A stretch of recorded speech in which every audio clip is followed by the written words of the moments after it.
Avant cette élection, il y avait un certain nombre de choses qui étaient connues, qu'on savait. Numéro 1, on savait que Chiroma allait gagner. C'était clair, c'était évident pour tout le monde. Numéro 2, on savait aussi que le régime Biya et le RDPC allaient frauder. Et le régime Biya et le RDPC, ils ont fraudé. Ils ont fraudé presque partout. Les PV ont été falsifiés. On retrouve des personnes qui ont été corrompues un peu partout dans la République. Mais ça, c'est sans surprise, puisqu'on savait qu'un tricheur est un tricheur et qu'il ne fallait rien attendre ni du RDPC, ni de M. Biya, encore moins de l'ECAM ou du Conseil constitutionnel, puisqu'on savait tout ça. Et on savait aussi, enfin, que c'est dans la rue que ça allait se jouer. C'était très clair pour plusieurs d'entre nous. Nous savions que le seul moyen pour le peuple camerounais de faire respecter le résultat des urnes, on savait que c'était que le peuple descende dans la rue. Parce que nous savions le pouvoir de Yaoundé, le régime de M. Biya, incapable de dire le droit, incapable de faire le bien, incapable de respecter la justice.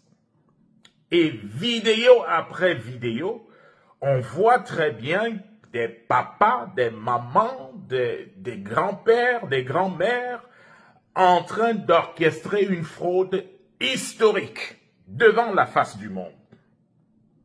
Face à cela, bon, il n'y a donc plus absolument rien à espérer, ni de l'ECAM, je viens de le dire, ni du Conseil constitutionnel. Au moment où je vous parle,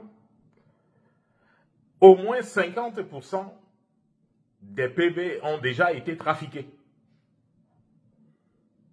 Et seulement quelques régions, par exemple dans la région de l'extrême nord, ont été capables, et également dans l'ouest, ont été capables d'attraper des gens la main dans le sac. Ou des gens ont même avoué. On a vu quelqu'un dans l'extrême nord avouer avoir pris 30 millions de francs CFA pour truquer une élection.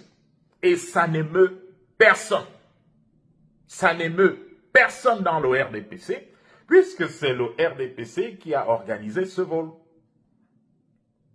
Alors, face à tout cela, je suis dans l'obligation, et je sais que plusieurs vont se poser quelques questions, mais la réalité, elle est simple.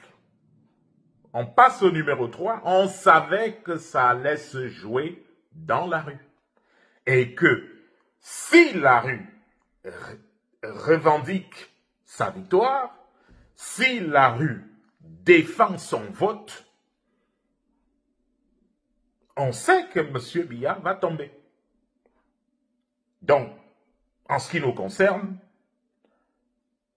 la solution à cette élection, la solution à la défense du vote du peuple, c'est de se rassurer que le peuple camerounais décide de marcher pacifiquement, qu'il se lève dans tous les endroits du pays, à Maroua particulièrement, à Garoua, à Yaoundé et à Douala.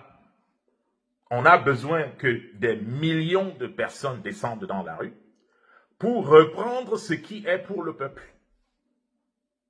Autrement, si ce n'est pas fait, M. Biya est encore là pour 7 ans. Et après M. Biya, ce sera un représentant de M. Biya qui sera encore là pour, je ne sais pas, 20 ans. Le problème avec le peuple camerounais, en tout cas pas le peuple camerounais, parce que nous on a vu un autre peuple dimanche, un peuple dont nous sommes fiers, et un peuple à qui nous faisons confiance qu'il va défendre son vote. parce que ça se joue maintenant. Qu'on ne vous dise pas, il faut attendre la proclamation des résultats.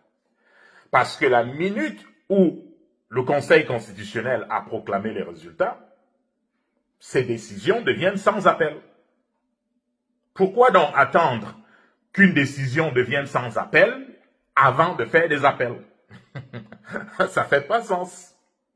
La solution, je vous l'ai dit, chers amis, je vous l'ai dit, chers frères, chères sœurs, la solution est que le peuple descende dans la rue et qu'il défende son vote. Il n'y a pas 36 solutions. Il n'y en a pas.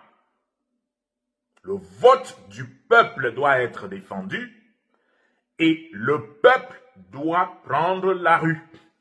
Et le plus rapidement possible, le peuple prend la rue, le plus vite, la solution va se trouver. Monsieur Biya, moi j'en suis convaincu, perd le pouvoir ce week-end si le peuple prend la rue à partir de demain. Il faudra le faire en masse, il faudra le faire de manière pacifique. C'est le droit d'un peuple de se lever pour dire « on en a marre ». Mais vous entendrez des gens ici et là vous dire que la solution n'est pas de protester. Ceux qui vous disent que la solution n'est pas de protester savent que la minute où le Conseil constitutionnel a décidé, vos options sont limitées. Vous n'aurez donc plus de président Chiroma après le Conseil constitutionnel. À ce moment-là, l'option qui va se présenter, si le peuple se lève, ce sera une option militaire. Or, le peuple ne maîtrise pas qui sera poussé en avant lorsque les militaires feront ce que j'entends qu'ils sont en train de vouloir faire.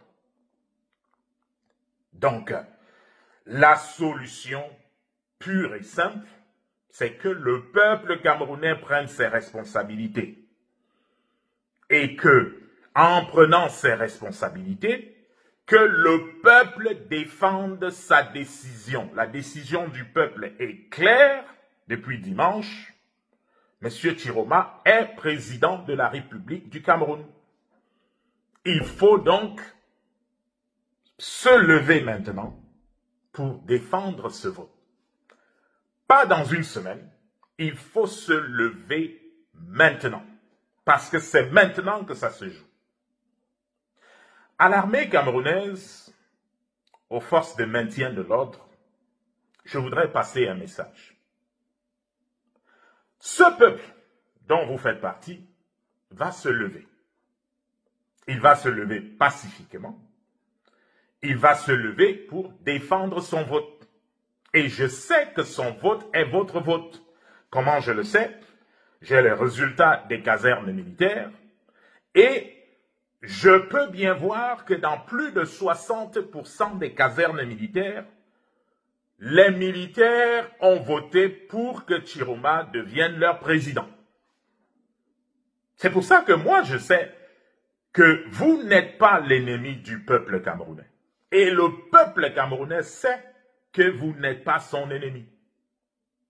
Et lorsque le peuple camerounais sortira pour marcher, pour revendiquer sa victoire, des gens qui défendent leur position vous donneront des ordres. Gardez en tête que toute personne qui ordonne à une armée de tirer sur son peuple n'est pas digne de vous conduire. Vous êtes de dignes fils et filles de la nation. Si vous recevez un ordre de quelqu'un, qui qu'il soit, dans l'armée, hors de l'armée, de tirer sur votre peuple, rappelez à ces personnes que les canons d'une armée ne sont pas à pointer sur son peuple.